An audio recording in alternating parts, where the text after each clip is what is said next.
my original plan was to be a neuropsychologist. So I love all things brain related.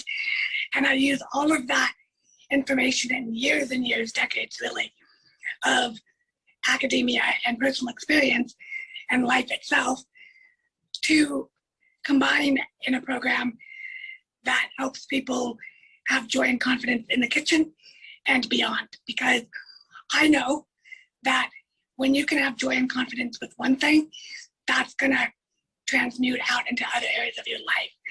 And you just have to start with one thing. And for me, I started with food because it was one thing that I could control. And I'm a chronic illness warrior. I was born with something called Vater syndrome. That's an acronym for a bunch of internal stuff that was wrong, organ-wise, neck down. And I actually didn't eat by mouth till I was almost 4 years old. And when I started to eat by mouth, I fell in love. And food became my avenue to normalcy, health, connection, passion, and joy. And I pretty much haven't stopped eating and cooking. What if you were the living embodiment of all pervasive peace? What if all sentient beings all around you increase their vibration towards harmony by merely being in your contact? What if, through conscious reasoning, focused will, and intentional living, you reform yourself, thereby becoming a catalyst and sparking transformation in others? I'm Shilpa Lewis, meditation, mindset, and mindfulness coach for midlife mompreneurs, and you are listening to Omnipresent Awareness, the podcast that will inspire you to use your story to serve humanity in not just healing, but thriving as souls, each fulfilling their highest purpose.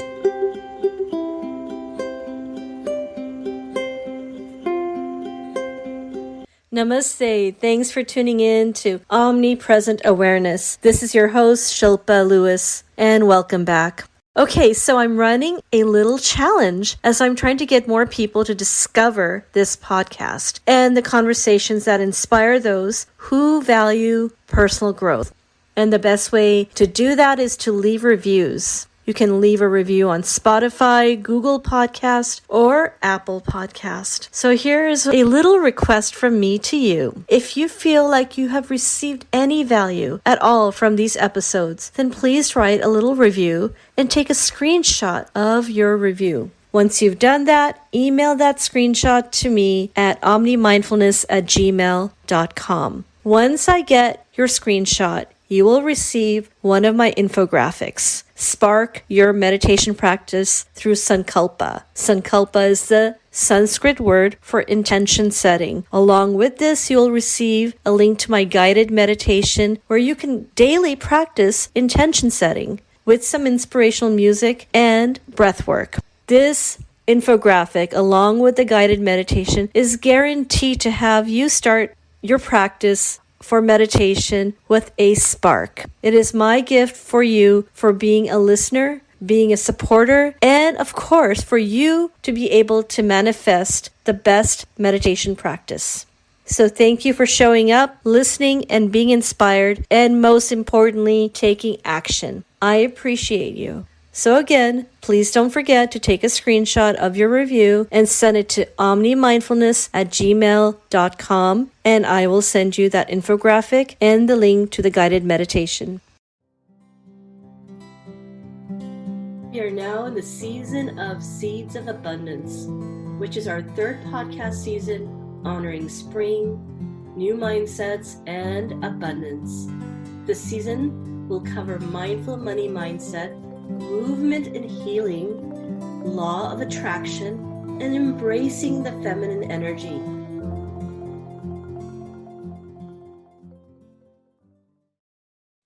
And up next, Sarah Peace.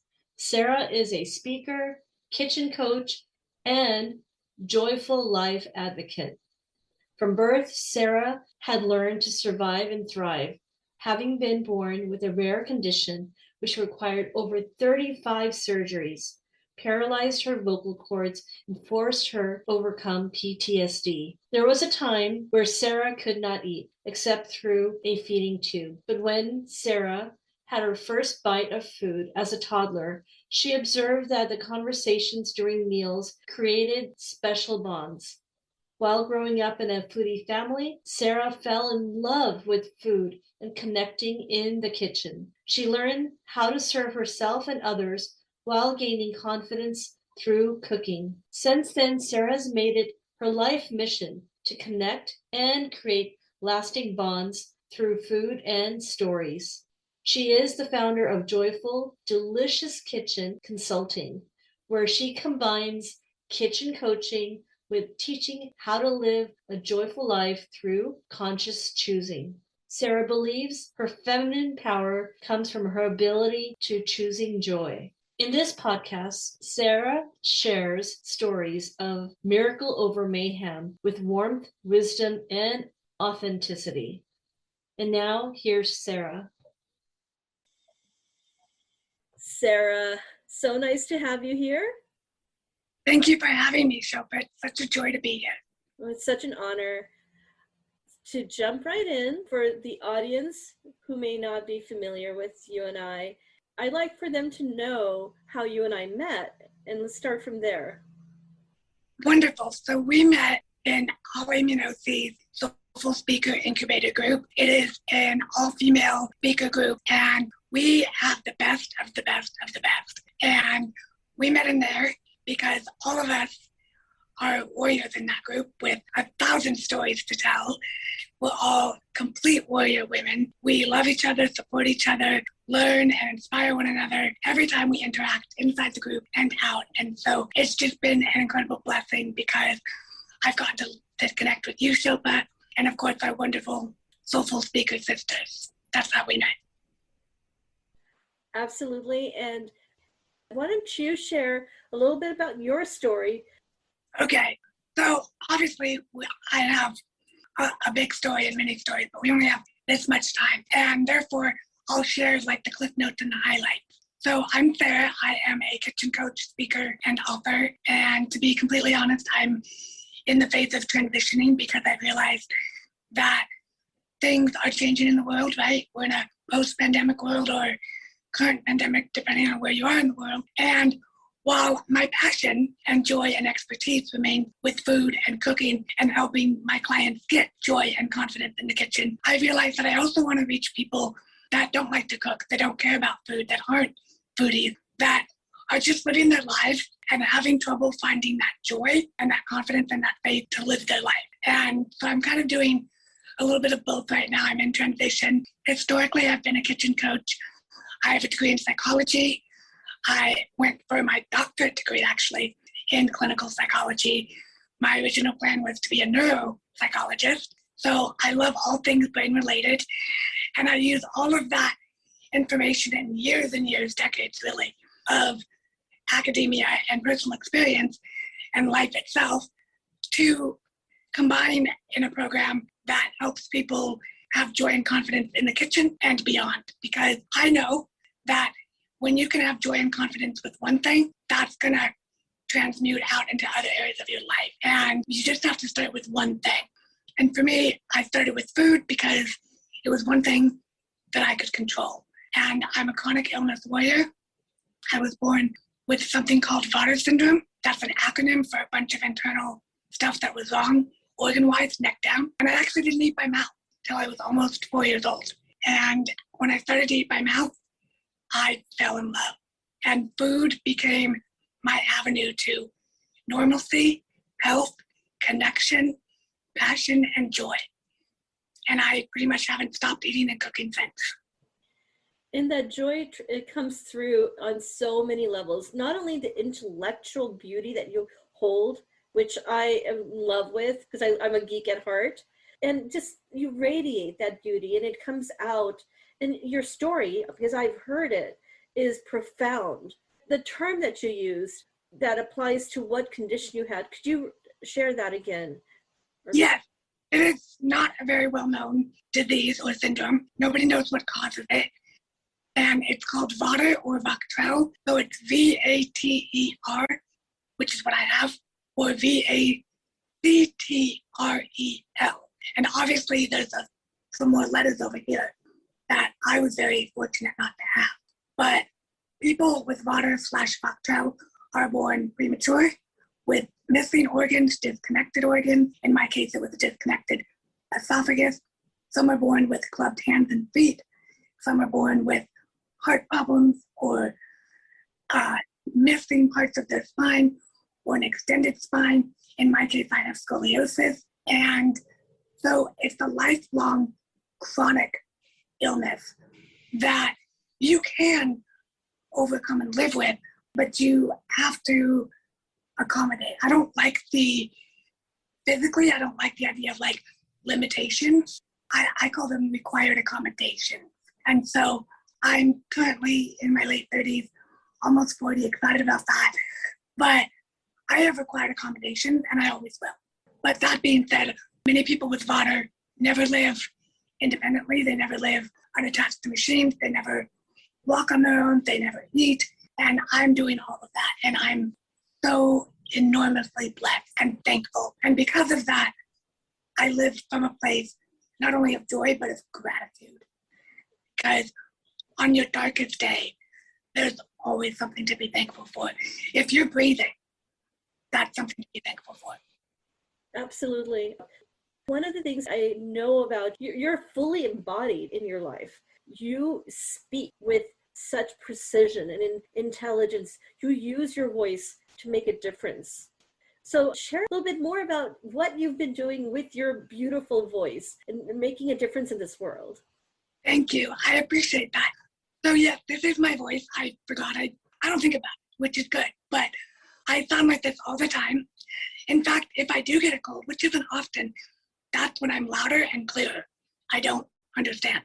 Go figure. But I am perfectly healthy today, and I have paralyzed vocal cords because, so just real quick, when they were fixing my esophagus, they nicked my lung, and then because I don't have all of my lungs, they had to put a tracheotomy in me, which is a tube that helps you breathe, and it goes down your throat, and I had that for almost 3 years, and so it paralyzed my vocal cord. So when a normal person speaks, they do this, and when I speak, I do this, and it's a little bit slower. But there again, I'm speaking, and I am living proof that miracles happen and that your greatest pain can become your greatest purpose. And I know that's such a cliche and such a tagline, but it's the truth, because for so many years, Shilpa, I hated my physical voice, and I was bullied every day, every single day of my life. I was bullied. And sometimes when I go out, I still am on the receiving end of intense cruelty and completely the opposite of kind. People make assumptions. People tell me to go home. People tell me I shouldn't be out. People feel like they can give me recommendations of how to like fix my voice. And so because of that experience with my physical voice, I think it's helped me have a really big inner voice that I'm really attuned to. And not every day. I mean, I'm human. I'm not perfect. I've been known to ignore it and then end up in a heap of trouble, but that's another story for another day. That being said, speaking found me actually during the shutdown, and I fell in love with it. And now I love my voice, and I love the way it sounds. I'm not saying I like to like listen to myself speak. I actually don't. But I love like how it sounds, and I love that it's different, and I love that it's unique, and I love that it makes people kind of tune in. And not even to me, because it's really not about me. It's about serving the higher powers, and it's about bringing people in alignment with their own truth and their own faith, however they see that. And it's about doing that, in my case, again, going back to the joy and the gratitude and the confidence. Absolutely. And from what I know of you and having engaged with you in deeper conversations, I sense that this, I would say, it's been part of your journey your entire life. It's probably on a more metaphorical level, shaped you into the individual that you are. And when you were describing the cruelty of other human beings, the assumptions that they make, on some level, it's probably helped you gain even more empathy for others and the ability to tune into not only your own body, emotionally, physically, mentally, but also tune into others. Absolutely, because I really do believe that hurting people hurt people. And I try, again, I'm not perfect. I have a life and I have relationships, and I don't always do or say the right thing by any means, but I do try to be kind. And I've learned, speaking about being feminine, I can stand up for myself without annihilating someone else. And that's a skill, and I've learned it and I've honed it. I didn't have it in my younger years, but it's important because I never wanted to give it back to whatever they were giving. I think, the old term, darkness begets darkness, hate begets hate. And I think it's important to be kind. I think we're all, every single one of us, even if you've never had a surgery, you've never had something medical, we all face battles, and most of them the world knows nothing about. Sometimes even our closest friends and family don't know. And so when someone is unkind to me or even cruel, I try and put myself in their position and think, okay, well, they must be fighting a battle that maybe they don't even know about, or they're not ready to talk about or share, or haven't accepted, or are struggling with. And okay, I don't need to add to it. I don't need to add fuel to their fire. I do have a limit though, and I realize that just because I don't need to be mean back doesn't mean I need to take it either. Yeah, and that even ties back to the feminine energy of recognizing your own energy as, it doesn't even have to have the label feminine versus masculine. It is the energy each of us is divinely endowed with as a human being, and recognizing that with that energy comes a responsibility not only to ourselves, but how we engage with others. And that's not something that's come easy. I tend to be more of the sensitive type, and I've dealt with my share of bullies my entire life. And and it wasn't until even recently that when I started getting deeper in the world of mindfulness and meditation and my own training, that I recognized there's this term called grounding. Are you grounded? And when you are engaging with others, recognizing, and I think of the tree metaphor, like the beautiful, firmly planted tree. If you were going towards that tree and try to annihilate a tree, trying to take that energy, is a tree going to move its roots? Is it going to do something? No, it's firmly there. We have a banyan type tree in our front yard. It's digging its roots right into our piping system. But all metaphors aside, it's just that's the energy that I almost feel like, as whether it's feminine or masculine, but it's that energy each of us has endowed with us naturally. Yes, and I think, not to go on a negative rant, whatever that word is, but I think as we get older, at least myself, when you become more sure of your own energy, like you're saying, and you get firmer into your own roots, whatever those roots may be. For me, that's joy, that's gratitude, that's confidence, that's godliness. I call it confidence. That's my family, my friends, my faith, food, cooking, all of that. Speaking now,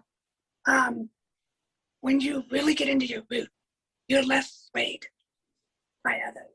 And I think when we're younger, we kind of just absorb everything. And then we turn around and go, wait a minute, hold on. That being said, I definitely believe in grounding. It's super important, and it's something that I actually do. I don't meditate every morning, but I ground myself several times throughout my day. In fact, I put breaks in between most of what I have to do, for the most part, if it's like an exceptional day. But I put, breaks. I put stops. And at first I did it for my physical health, because I have issues, and I physically just can't go and go and go and go and go and go. But as I got older, I realized, oh, that's good mentally, emotionally, and spiritually as well. Because it's like a rest, and I stop, and I check in, and I ground myself. And as far as people's cruelty, there's so much of it. And it hurts my heart Like, I don't watch the news because I can't handle it. And it hurts my heart. And I just don't want to hurt others, because I know what that's like. And yet, I also don't want to indulge the cruelty.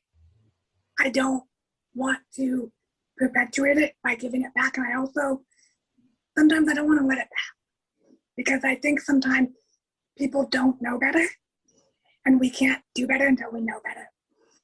And so if someone's open to it, depending on their energy in my day, and if I have the time, because, sometimes we're running 100 miles an hour, I will stop and talk to the person and be like, I was born this way, and I have paralyzed vocal cords, and, you really shouldn't talk to people like that, or something along those lines. And on occasion, if they don't stop, I've been known to, walk away. I don't even say anything. I just literally do an about face and walk away. Because sometimes that's all you can do. Absolutely. And what I'm hearing from you is that by allowing yourself to walk away, you're taking ownership of that energy.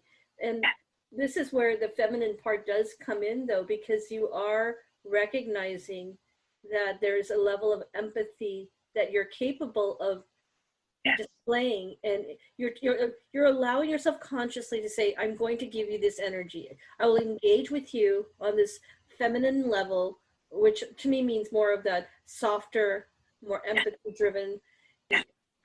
And I think a lot of it also is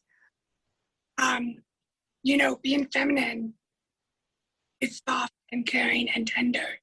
And so allowing ourselves to be ambushed, bullied, on the receiving end of rudeness, unkindness, anger, and cruelty, that's not feminine. To just haphazardly keep receiving it. It's not. So sometimes it's the most feminine thing to do, to go, enough, I'm walking away. Yeah. And I've never thought about it like that until this very conversation. So thank you for teaching me. I love to learn. And seriously, sometimes that's just as feminine. I totally agree. You don't have to give it back. You don't even have to explain yourself. No. I'm in a season, personally, with some other things in my life where I'm going to explain myself once. If you don't want to receive it, and you don't want to accept it, or you can't, and that's okay, no judgment. I have better things to do. I'm a grown woman. I know who I am, and that's not how I want to spend my time or expend my energy. I'm more than happy to explain myself. If I mess up, I'll totally apologize. If I'm wrong, I'll admit it. If I'm right, I know I'm right, and I don't have to prove it to you.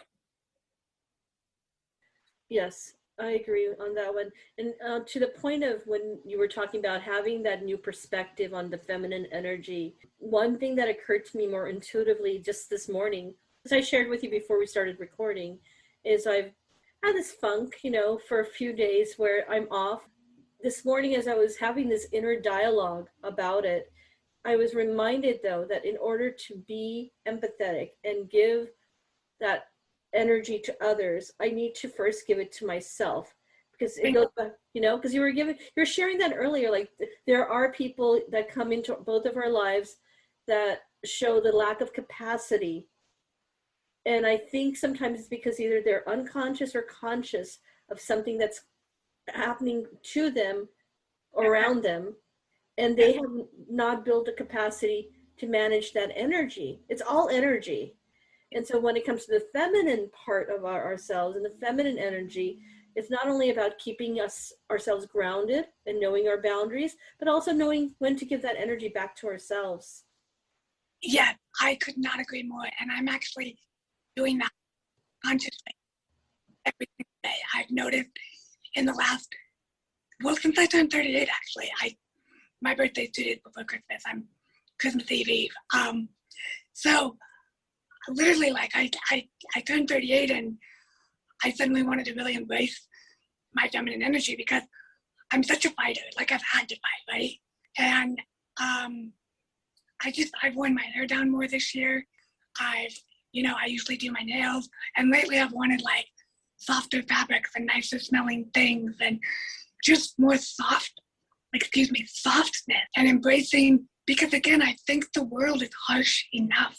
And I think that's almost why collectively, globally, we are seeing the shift for like this yearning for more feminine energy, because it's such an upside down harsh world at times. And so I think we just kind of need more and more of that, and tapping into it yourself. Yes, like I do that by drinking tea, by doing my makeup, by doing my nails, by making time for my girlfriend, my best friend. I do that by making time to be around kids. So it's different for everybody, right? But I think, yes, harnessing your own feminine energy and being firm in it, because I don't think feminine energy has to always do this. It can be a soft and stable light that's just there. And it doesn't have to rain, but it can be just as stable, and it can be there and just a little bit softer. You know what I mean? I absolutely agree. So, Sarah, when you talked about the softer feminine energy, I'm glad you brought that up, because often there's a certain connotation around the term feminine energy. It's like feminism. I'm more coming from the spiritual perspective of the feminine energy, and even men have that energy in them. Yeah, and I couldn't agree more. I am of the belief that God created both. And I don't think God makes, in my personal opinion, God doesn't make mistakes. By the way, just as an aside, that's my comeback. If someone isn't gonna stop being cool about my voice or anything around anyone, I'll just be like, hey, God doesn't make mistakes. Back to the feminine energy. No, it's not about feminism. It's not about hating men at all. It's just not about that. It's just about being, again, confident and joyful in who you are and what you bring to the table and into everyday life. And femininity to me is extremely strong, but soft. And it's extremely vulnerable, but strong. And I grew up with my mother and my grandmother. And, I don't think that it was big enough for 3 strong-headed women, speaking from experience. But I learned how to be around really powerful feminine women, especially my grandmother. My grandmother she got me into the hair and the makeup at 2 and 3, And I think that people so often misconstrue being feminine with hating men. That's not what it's about at all. And it's interesting. I learned to embrace or appreciate intuition, appreciate giving it credibility. Yeah. Let me put it this way. I was not embracing the feminine energy at some point as much as I wanted to or needed to then give value to intuition and value to the softer side. And sometimes the universe teaches you what you need at the right time. Or when you work with children, I've seen pictures of you with your niece. And when you are connected with other younger souls, it allows you to bring that out, because there's a lack of judgment. They're children. They're softer. They are. And yet, just say whatever. But it's not usually coming from a malicious way. Like when a child asks me, why do you sound like that? I have no problem explaining. And most of them go, okay, and go back to what they were doing. And I understand the question, because I do sound different. And who said I wouldn't ask? I don't ask, by the way, if someone thought they were going to get in a wheelchair, just because it's probably not my business. But that being said, I don't mind the question, because to me, it's a bridge for connection, which is very feminine. And I love children. I don't have my own children. I have a fur baby, but I don't have a human. And children are the light of my life. And I'm the auntie, I'm the godmother, and I love children. And so even on the days when I'm more in my more masculine energy and get stuff done and blah, blah, blah, and take on the world and check the boxes, you put me around a kid and it's I'm soft and I'm gentle and I'm feminine. And so I think on that note, what I want to say here, and this just came to me, is maybe a new definition for feminine energy is, how do you treat someone or something, be it a child, an animal, an adult, yourself for that matter, a living being that cannot do for themselves or help themselves? Because if you can come at that with softness and tenderness and care and kindness, and yet know what to do, that's pretty dang feminine, if you ask me. Another thing that just came to me was, given that our connection started with the group we're in, where it's soulful women giving each other the support they need so that we can share our stories. And it could be just not one story, it could be any story, but having the safe space to share it, that leans into this concept of feminine energy. Because that voice that you just mentioned, having that voice, it's coming not as a physical vocal cord thing, it's coming from the inside. There's that spirit or soul part of you that's coming out, and it's connecting with another human being, but on a feminine energy level, in the sense that it's more softer, it's more intuitive.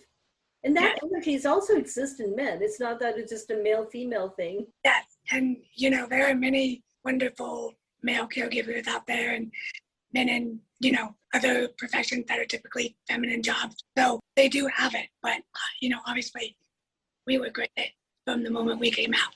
And I've always been a girly girl. I've always loved being a girl. I've always loved, like when I was a little girl, my mom had to beg me to wear pants. Like I would not put on pants. I love like typically stereotypical feminine things, but for me, because I'm a strong personality and I've been told that I have a big presence, it's even more important for me to tap into my, like, as really strong women who take on the world and do everything and wear the hats and work and cook and clean and mother and lover and friend and sister and daughter and here and there. Like we do so much all the time, right? That's so easy, I think, for me at least, to forget time to be feminine. But when we're feminine, it's the thing, and it's kind of like we can come back to our center and our, get aligned with that and our more feminine, softer root, and then like go back and be better at all that we choose to do.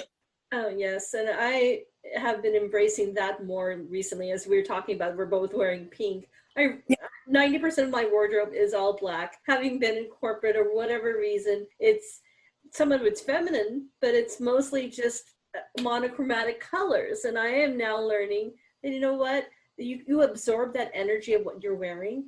I mean, there's studies being done about that, and I bring in that feminine energy more and recognize the fact that it allows us to heal, if that makes any sense.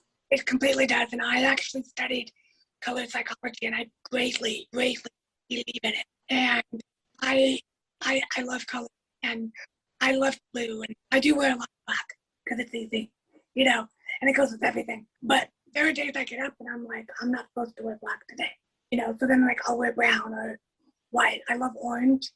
I love orange as well. My story show, but just a little tidbit for people that haven't heard it. The very first foods I ever put in my mouth at 3.5, almost 4 years old, 3 out of 4 of them were orange. And I still have an affinity for orange food. And in the last couple of years, I realized that I actually look pretty good in orange. And so now it's one of my favorite colors to wear, and I have a lot of it in my wardrobe. And colors also, like you said, they help you heal. They are different centers in our bodies and meridians and all of that. But definitely it's hard.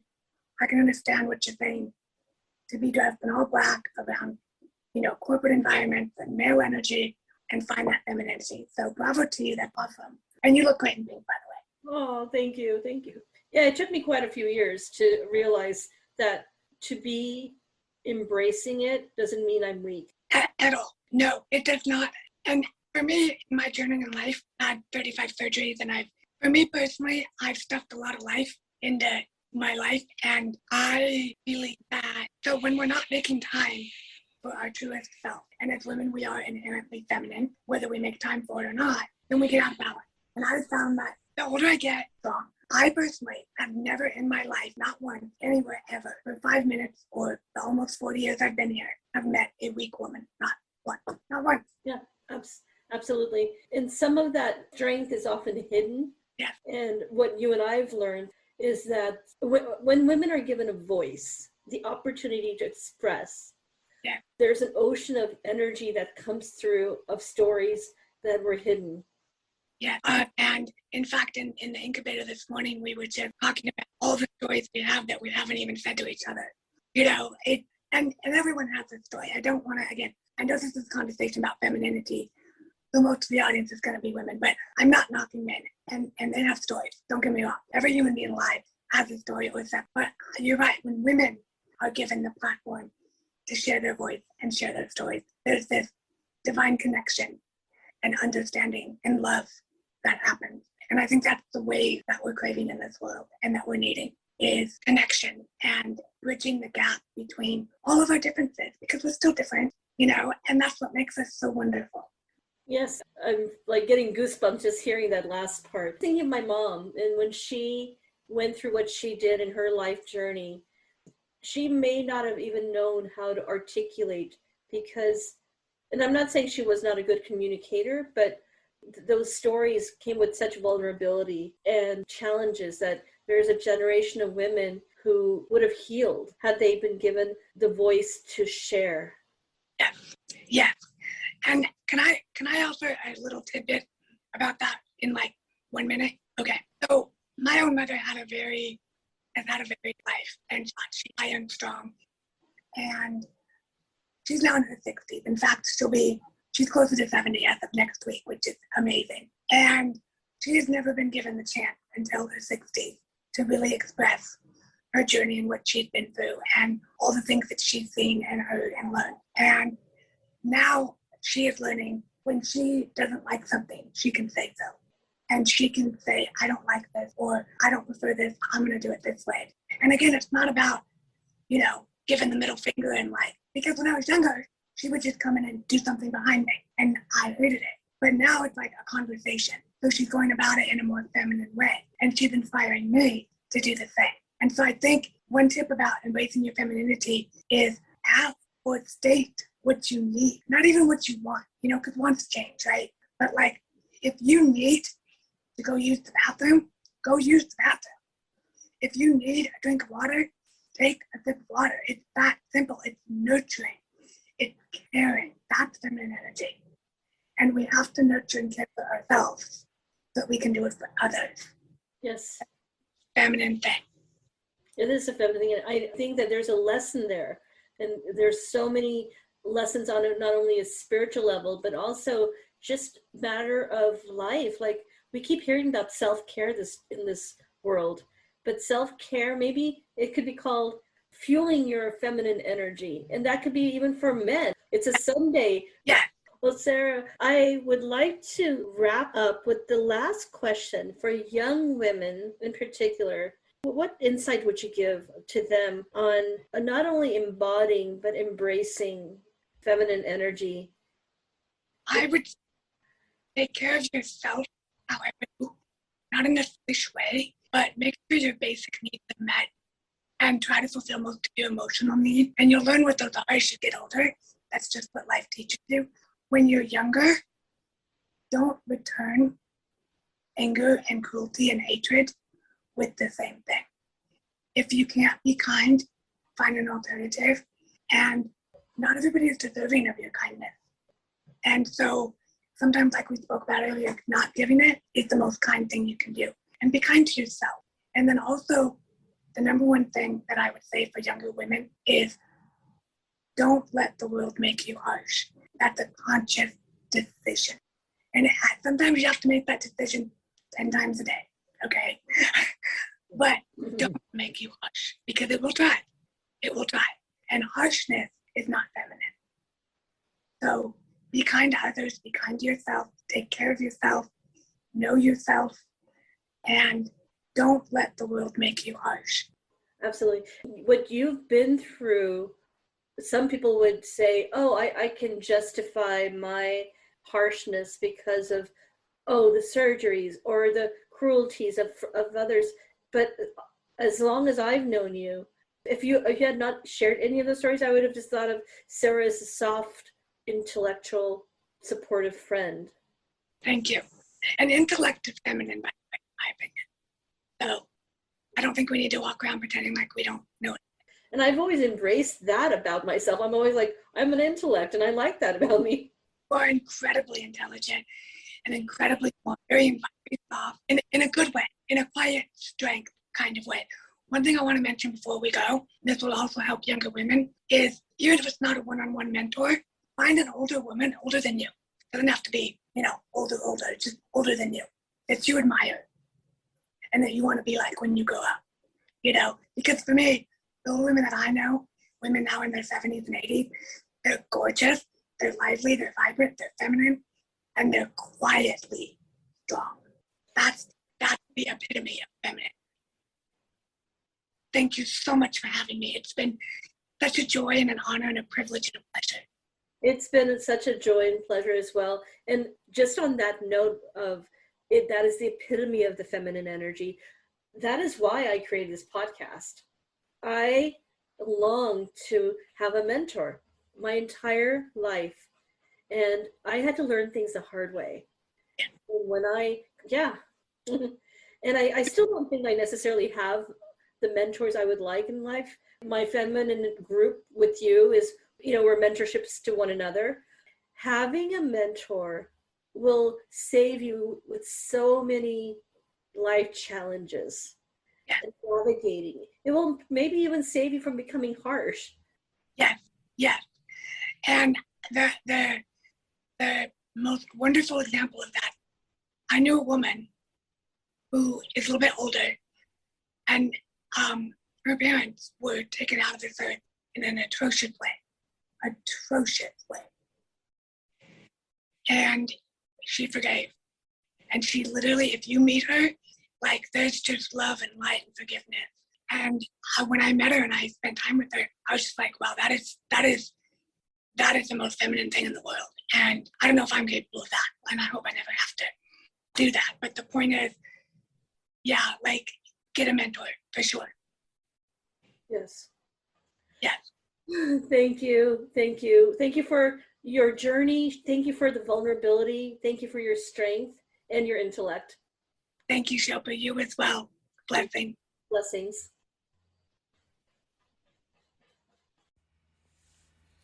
Thanks again for tuning in. Check out the links in the description, and please subscribe, follow, and share. And continue to be omnipresent.